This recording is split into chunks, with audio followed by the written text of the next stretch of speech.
Warahmatullahi wabarakatuh. Alhamdulillahi rabbil alamin. Wabihi nasta'inu ala umuri dunya waddin. Wassalatu wassalamu ala ashrafil anbiya'i wal mursalin, Nabiyyina Muhammadin wa ala alihi wa ashabihi ajma'in, wa man tabi'ahum bi ihsanin ila yaumiddin, amma ba'd. Ma'asyiral mustami'in, para pemirsa rahimani wa rahimakumullah.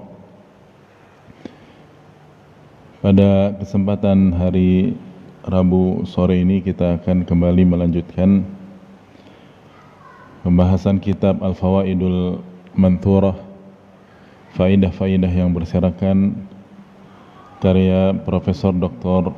Abdul Razak bin Abdul Muhsin Al-Badr hafizahullahu ta'ala. Kita masih melanjutkan pada tema Hawadithut Tafjiri fi Mizanil Islam, ya, tentang peristiwa-peristiwa pengoboman di dalam timbangan atau syariat Islam. Dan ini bagian yang kedua, karena artikel yang beliau bawakan cukup panjang, sehingga pada sore hari ini kita lanjutkan bagian yang kedua, yaitu mulai poin yang ke-11, ya, tentang mengapa ternyata pengeboman itu adalah sama sekali bukan ajaran Islam, bukan juga bentuk ibadah, bahkan ini adalah pelanggaran syariat, dan ini adalah maksiat yang besar kepada Allah dan Rasulnya sallallahu alaihi wasallam. Di poin yang ke-11 kita lanjutkan, karena pada saat itu kita baru sampai poin yang ke-10. Sekarang kita lanjutkan poin yang ke-11, ya, sampai selesai sampai 16. Disebutkan oleh Syekh bahwa Islam justru datang membawa syariat, ya, yang diantara syariatnya adalah Islam melarang, mengisyaratkan atau mengacung-acungkan atau menunjuk-nunjukkan senjata, ya, kepada sesama muslim, baik itu sungguh-sungguh ataupun bercanda. Ya, artinya jangankan sungguh-sungguh, ya, ingin mengancam atau membunuh sesama muslim, bercanda saja dalam syariat Islam ini mengacungkan senjata itu tidak boleh. Demikian pula Islam melarang kita untuk saling memberi senjata satu sama lain dalam keadaan terbuka. Ya, kalau pedang itu dalam keadaan terbuka dari sarungnya, ini tidak boleh dalam Islam, saling memberikan senjata dalam keadaan seperti itu. Kenapa? Karena tahqiqan lis-salamah, demi keselamatan. Islam mengedepankan keselamatan, ya. Cara memberi persenjataan saja ada aturannya, ya, apalagi tentunya dalam masalah berjihad fisabilillah. Jelas ini aturannya lebih, ya, banyak dan harus diperhatikan lagi. Ada satu hadis dari Abu Hurairah radhiyallahu taala anhu dalam Sahih Bukhari dan Muslim. Nabi sallallahu alaihi wasallam bersabda, "La yushiru ahadukum ala akhihi bis-silah." Janganlah seorang dari kalian mengacungkan, ya, atau menunjuk-nunjukkan kepada saudaranya muslim berupa senjata. Fa innahu la yadri la'alla syaitana yanzighu fi yadayhi, karena dia tidak tahu, bisa jadi setan, ya, menggoda ataupun menjerumuskan dia apa yang ada di tangannya, sehingga fayaqa'u fi hufratin minan nar, ya, dia akhirnya terjerumus ke dalam neraka. Ya, artinya mungkin awalnya mungkin main-main, ya, atau bercanda, ya, lama kelamaan mungkin dibuatnya kesal, akhirnya dia serius, dan akhirnya naudzubillahi min dzalik sampai membunuh dengan senjata yang ada di tangannya, ya, karena syaitan terus, ya, ini merusaknya dan menggodanya. Ya. Nah ini, jadi tidak boleh mengacung-acungkan, ya, atau menunjuk-nunjukkan dengan senjatanya, dengan pedang terkhusus ataupun senjata secara umum, di zaman sekarang yang mungkin belum ada di zaman Nabi SAW, ya, seperti pistol betulan, ya, atau ya, tembakan atau senapan yang sejenisnya. Maka ini tidak boleh, ini harus hati-hati. Juga dalam kondisi yang tertutup, ya, kalau pistol atau senapan dalam kondisi yang tidak dalam keadaan aktif, terkunci, ya, sebagaimana ada satu hadis dari Jabir dalam Sunan Abi Dawud dan yang lain-lain, dan hadis ini sahih. Anna Nabiyya, kata Jabir bin Abdullah radhiyallahu taala anhu, anna Nabiyya sallallahu alaihi wasallam naha an yuta'ata as-sayfu maslulan. Nabi sallallahu alaihi wasallam melarang saling memberi senjata dalam kondisi terbuka atau dalam kondisi terhunus, ya, artinya dia kasihnya itu dalam keadaan terbuka dan ujungnya dia kasihkan. Ya, harusnya kan keadaan tertutup dan dia berikan secara terbalik, ya, gagangnya yang diberikan. Dan semuanya itu tentunya sekali lagi dalam rangka penjagaan dalam syariat Islam terhadap jiwa kaum muslimin, supaya tidak terjadi idrar, madarat, membahayakan, ya. Perhatikan tadi hadis yang pertama, ya, hadis Abu Hurairah, fayaqa'u fi hufratin nar, fi hufratin minan nar, dia bisa terjerumus ke dalam neraka. Ya. Maka coba bisa dibandingkan dengan apa yang dilakukan oleh para terorisme, para kriminal ini, yang bukan hanya yakni mengacungkan kepada saudaranya, tapi jelas mengaktifkan dan menembakkan dan membunuh banyak orang. Iya. Yang ke-12, para pemirsa rahimakumullah, di dalam Islam juga diharamkan yang namanya khianat dan ghadr, yaitu kecurangan. Ya. Ini haram dan ini dosa besar dalam Islam. Pengkhianatan dan perbuatan curang ini diharamkan di dalam Islam. Allah Subhanahu wa taala berfirman di dalam surat Al-Anfal ayat 58, "Innallaha la yuhibbul khainin." Allah tidak menyukai orang-orang pengkhianat. Di dalam surat An-Nisa ayat 107 Allah berfirman, "Innallaha la yuhibbu man kana khawanan athima." Sesungguhnya Allah Subhanahu wa taala tidak menyukai orang yang berkhianat dan berdosa. Ya. Dan juga hadis dari Abu Sa'id Al-Khudri radhiyallahu taala anhu. Ya, hadis di dalam Sahih Muslim. Nabi sallallahu alaihi wasallam bersabda, "Likulli ghadirin liwa'un yaumal qiyamati." Setiap orang yang berbuat curang, curang di sini dalam, ya, peperangan atau membatalkan sepihak, ya, dari perjanjian yang sudah disepakati, ini namanya ghadr, ya, curang. Dan juga zalim, ya, terhadap pihak lainnya, lawannya. Kata Nabi SAW, setiap orang yang berbuat curang, dia kelak akan memegang bendera pada hari kiamat, dan diangkat benderanya itu tinggi-tinggi sesuai kadar kecurangannya, ya. Lalu kata Nabi, ala wala ghadara a'zamu ghadran wala ghadira a'zamu ghadran min amiri ammatin. Ya, ketahuilah tidak ada kecurangan yang dilakukan yang lebih besar terhadap pemimpin rakyat secara umum. Nah, dan di sini maksudnya adalah lihat para terorisme ini yang suka ngebom. Mereka tinggal di satu negeri yang resmi dengan pemimpin yang resmi pula, tapi dia sembunyi-sembunyi curang, ya, ingin meruntuhkan, ingin membunuh para pemimpinnya dan bahkan menghukumi, ya, para aparatur negaranya adalah dengan kekufuran, sehingga menurut mereka seperti itulah jihad, padahal bukan jihad, ya, padahal ini adalah pembunuhan, dan padahal ini adalah dosa besar, kecurangan. Seharusnya mereka keluar dari negeri tersebut, bukan dengan cara membunuhi orang-orang yang ada di negeri tersebut yang sudah ada aturan negaranya. Begitulah terorisme dimanapun, seperti itu yang mereka lakukan, ngebom, ya, mengebom, terus membunuhi orang-orang yang tidak bersalah, ya, terkhusus para aparatur negara. Makanya musuh terbesar terorisme di Indonesia ini, ya, para kepolisian ya, para pemerintahan.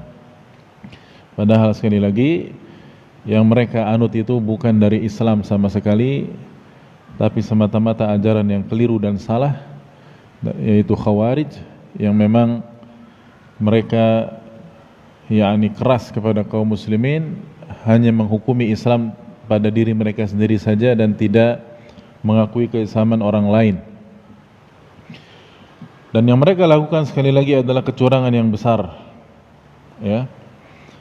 Dan juga ada hadis yang lain, hadis Ibnu Umar, beliau mendengar Nabi SAW bersabda, hadis dalam Sahih Bukhari dan Muslim, likulli ghadirin liwa'un yunsabu yaumal qiyamati biqadratihi. Setiap orang yang berbuat curang, dia akan menerima bendera yang nanti dipasang pada hari kiamat, ya, dengan sebab kecurangannya itu. Jadi maksudnya ini dipermalukan oleh Allah Subhanahu wa taala di depan semua makhluk pada hari kiamat, bahwasanya si fulan ini adalah curang, si fulan ini zalim, si fulan ini jahat.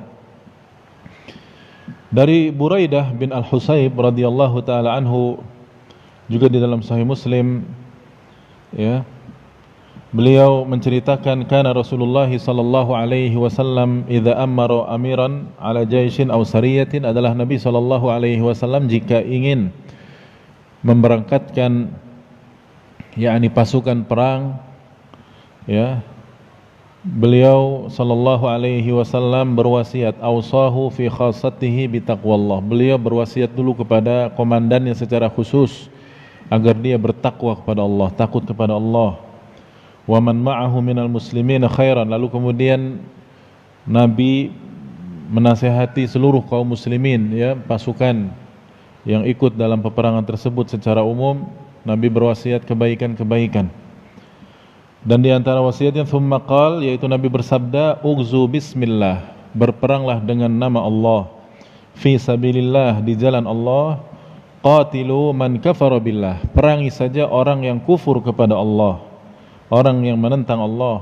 Ughzu wala taghullu, berperanglah dan jangan kalian berbuat ghulul, yaitu berbuat curang, merampas harta peperangan tanpa sepengetahuan pemimpin kalian, korup, jangan kalian lakukan itu.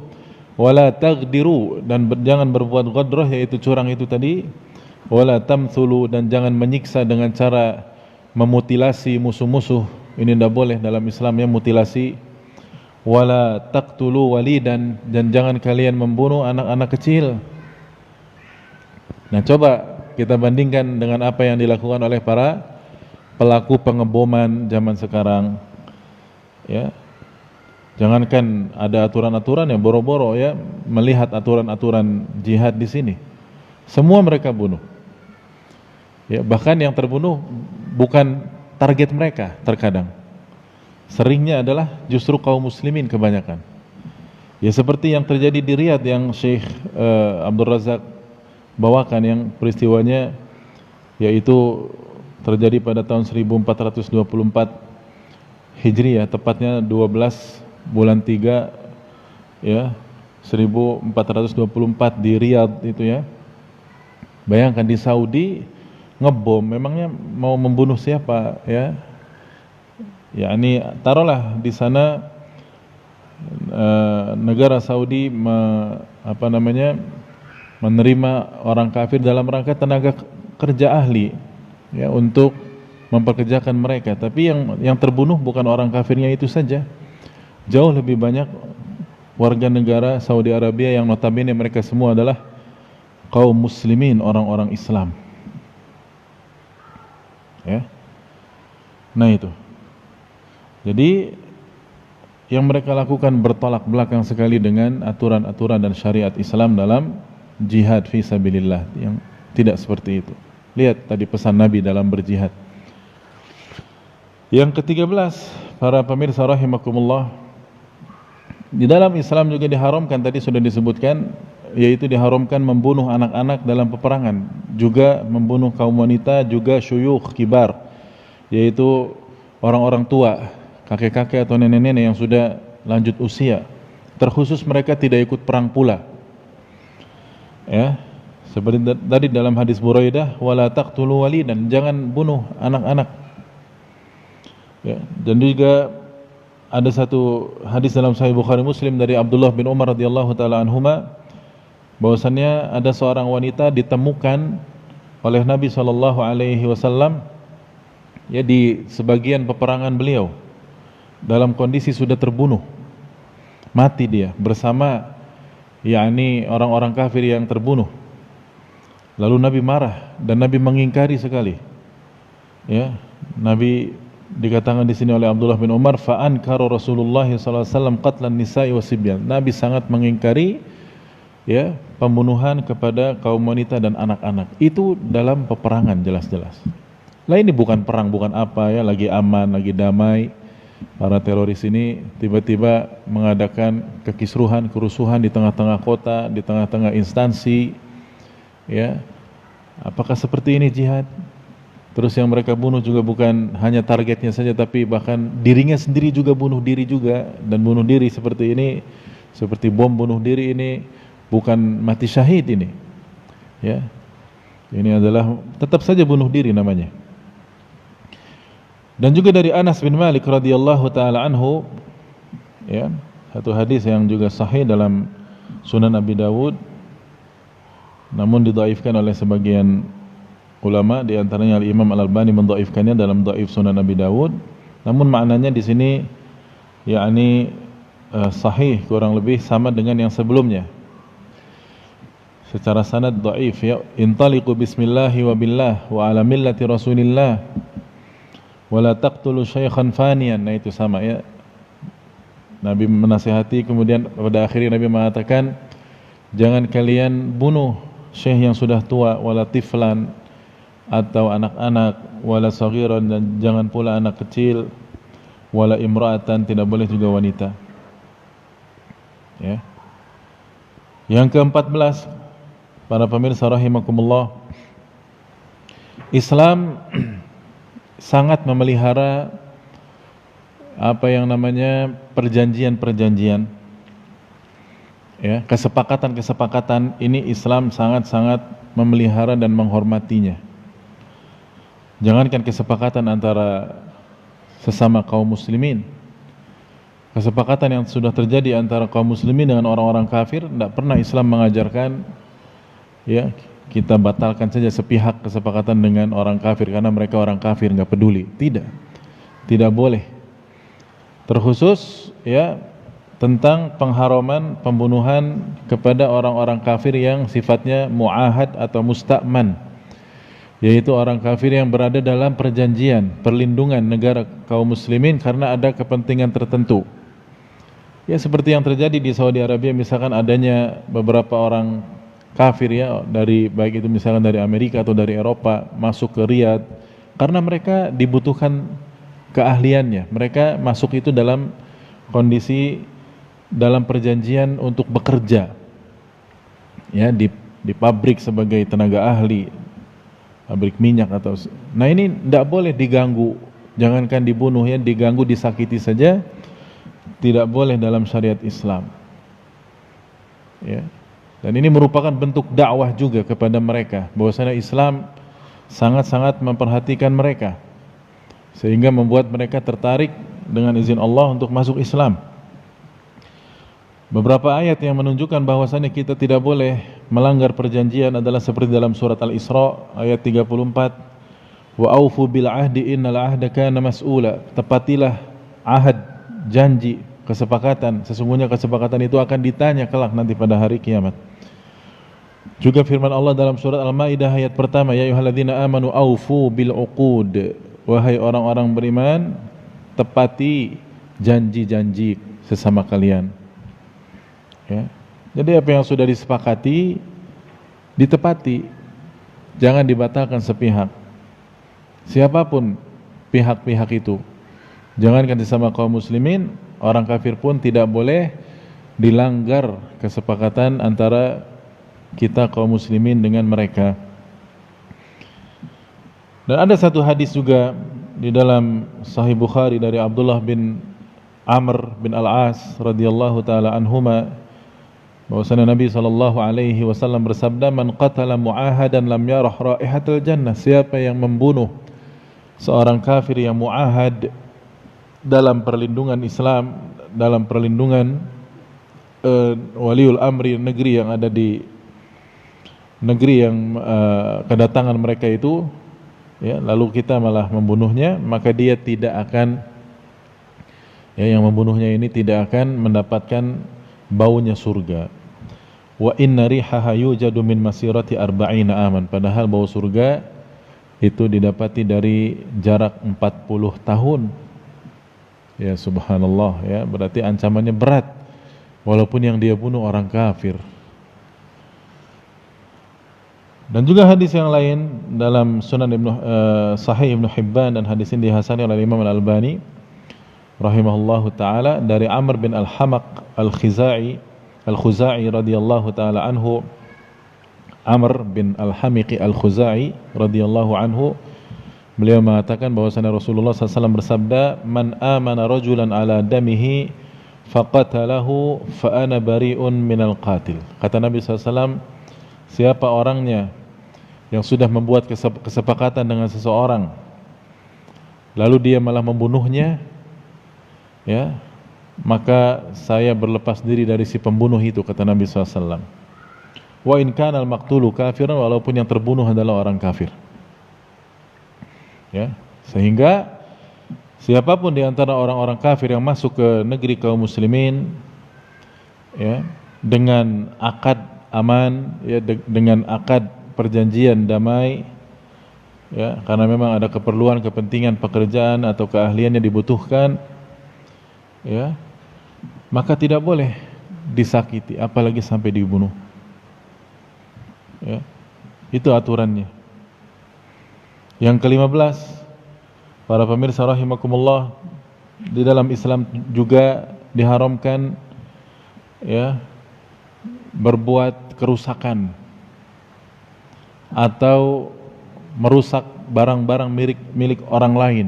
Jangankan milik orang lain, yang jelas-jelas bukan punya kita, ya, yakni kita nih punya barang sendiri lalu kita rusak-rusak sendiri, itu tidak boleh.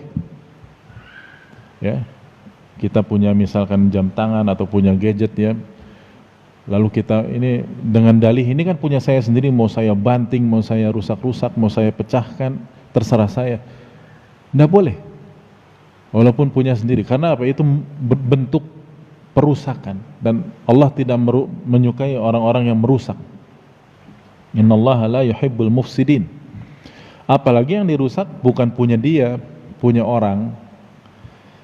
Dan ini yang terjadi pada para terorisme, merusak barang-barang orang, nggak peduli dia apa yang rusak, berapa aset yang rugi, yang dirugikan, ya, kerugian yang ditimbulkan dari pengebomannya itu berapa, nggak peduli.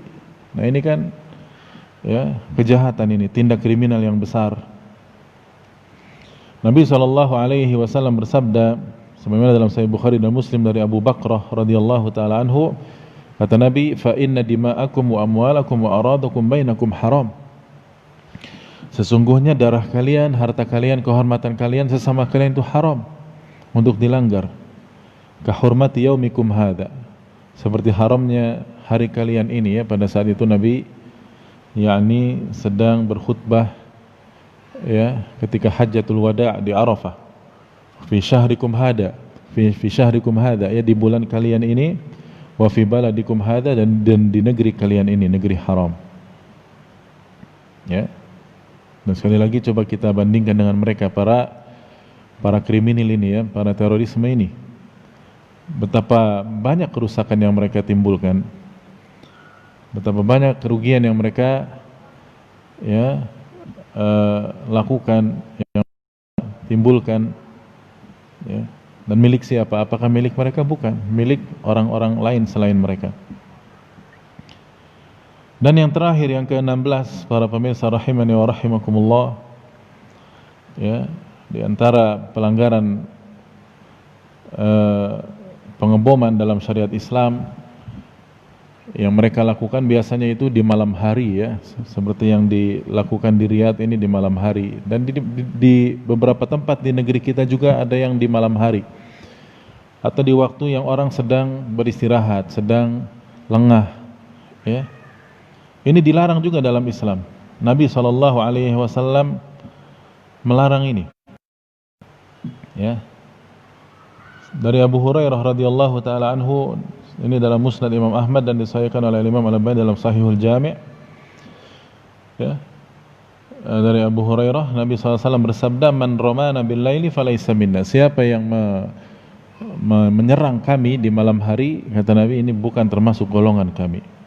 Dan mereka, para terorisme itu, memilih waktu-waktu malam, ya, waktu-waktu orang sedang lengah, sedang beristirahat, sedang tenang, ya. Ini kerusakan lagi yang mereka timbulkan, ya. Nah, bagaimanapun, ya, akhirnya kesimpulannya para pemirsa rahimakumullah, dari 16 poin ini, ya, bisa pemirsa lihat juga bagian yang pertamanya. Ini setiap orang yang sedikitnya tahu tentang kaidah-kaidah dan syariat Islam yang sifatnya mendasar, dia tahu dan faham bahwa ini tidak mungkin berasal dari Islam, ya. Dan ini mustahil diajarkan oleh Allah dan Rasul sallallahu alaihi wasallam, karena bertentangan dengan fitrah. Orang awam yang tidak banyak mengerti tentang syariat Islam saja akan faham dan tahu bahwasannya pengeboman itu salah, bukan syariat Islam. Sehingga kelakuan seperti ini tidak boleh dinasabkan kepada din, kepada agama Islam, ya, atau dituduhkan kepada orang-orang yang tampangnya juga, yakni, ya, multazim, ya, orang-orang yang misalkan celananya atau sarungnya cingkrang, jubahnya cingkrang, kemudian berjenggot, pakai peci putih kemana-mana, lalu langsung dihukumi dan dicap, oh itu terorisme. Subhanallah, ya, bukan seperti itu, ya. Itu casing boleh sama, tapi sekali lagi ini adalah ideologi, ini adalah pemahaman dan keyakinan, ya. Jadi tidak bisa dilihat dengan hanya penampilan secara lahir saja. Ciri terorisme begini, hanya dari lahiriah saja. Bentuk celananya, bentuk kalau pakaian akhwatnya atau muslimatnya hitam-hitam. Tidak bisa seperti itu, harus, ya, dan ini tentunya tugas para aparatnya harus lebih meneliti, lebih mendalam, ya. Karena ideologi inilah yang membedakan, bukan casing secara lahir, ya, bukan penampilan yang nampak dari luar, bukan, ya. Dan saya pernah, bahkan beberapa kali saya pernah katakan, ya, sekarang kita katakan, apakah setiap orang yang bekerja di kantor dengan memakai jas berdasi, ya, kita katakan semua mereka koruptor? Kan tidak juga. Ada sebagian yang koruptor memang, ada juga yang jujur, pekerja yang memiliki etos kerja yang baik. Apakah begitu? Kan tidak. Hanya dengan penampilan yang sama, koruptor itu berdasi, lalu yang lain yang jujur-jujur juga terkena tuduhan, itu kan tidak bisa begitu, ya. Jadi itu masalahnya adalah keyakinan dan perbuatan masing-masing yang dilakukan, yang dilahirkan dari keyakinannya, ya. Dan sekali lagi, perbuatan ini bukan dari Islam sama sekali. Dan ini nasihat bagi saya dan juga seluruh pemirsa yang melihat dan menonton video ini, bahwa sekali lagi perbuatan seperti ini bukan dari Islam. Islam berlepas diri, saya berlepas diri, dan semua orang yang ingin mendapatkan hak kebenaran dalam beragama Islam tentunya berlepas diri dari perbuatan seperti ini yang tidak pernah diajarkan oleh Allah dan Rasulnya sallallahu alaihi wasallam. Demikianlah para pemirsa rahimakumullah, akhirnya kita memohon kepada Allah Azza wa Jalla agar Allah memberikan taufiknya kepada kita semua dalam kebaikan-kebaikan, dalam amal-amal yang saleh yang diridhoinya, dan senantiasa memberikan kita hidayah jalan yang lurus di atas Islam dan sunnah Nabi Muhammad SAW, dan kita berlindung kepada Allah dari kesesatan-kesesatan dan fitnah-fitnah, ya, terkhusus di akhir zaman ini, baik yang zahir maupun yang batin, ya. Dan kita juga memohon kepada Allah agar menjaga Islam dan kaum muslimin, ya, rasa aman dan keimanan mereka, dan memalingkan dari mereka keburukan-keburukan dan berbagai macam fitnah di dunia ini. Amin ya rabbal alamin. Innahu sami'un mujib. Atas segala kekurangan mohon maaf sebesar-besarnya. Wa sallallahu ala nabiyyina Muhammadin wa ala alihi wa sahbihi ajma'in. Dan insyaallah kita akan lanjutkan pada kesempatan berikutnya materi yang berikutnya pula. Subhanakallahumma bihamdika asyhadu an la ilaha illa anta astaghfiruka wa atubu ilaik. Wassalamualaikum warahmatullahi wabarakatuh.